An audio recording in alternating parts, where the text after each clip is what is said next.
but according to the medical evidence, injuries on PW2 were caused on the evening previous to the morning of June 24.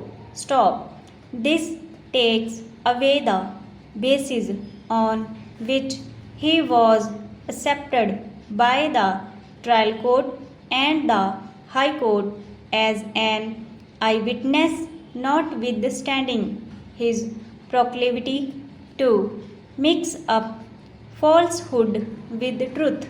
Stop.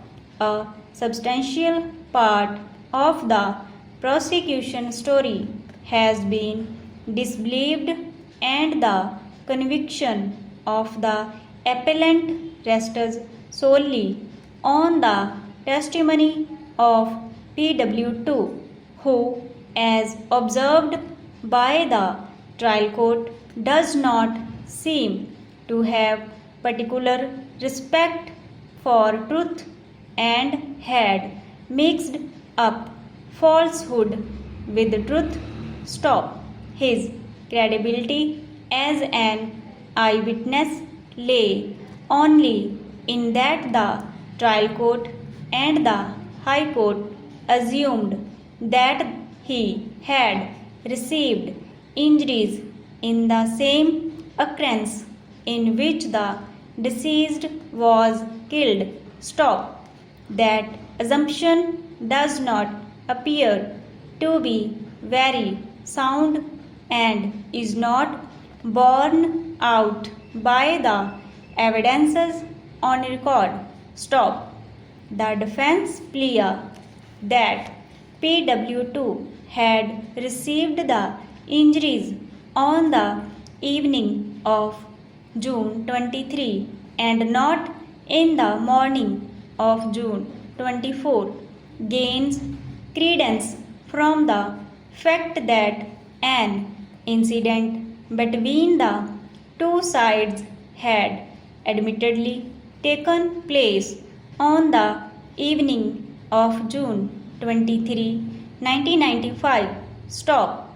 In the face of this admitted position and the medical evidence, it is difficult to accept that the injuries found on the person of PW2 were received by him in the morning of June 24. Stop. From this, either of two inferences would logically follow. 1. PW2 was not present at the occurrence in which the deceased was killed in the morning. Stop.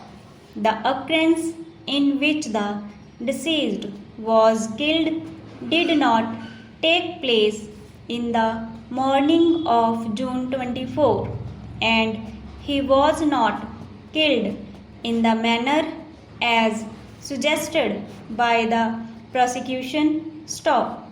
Both the inferences are equally damaging to the prosecution case. Stop.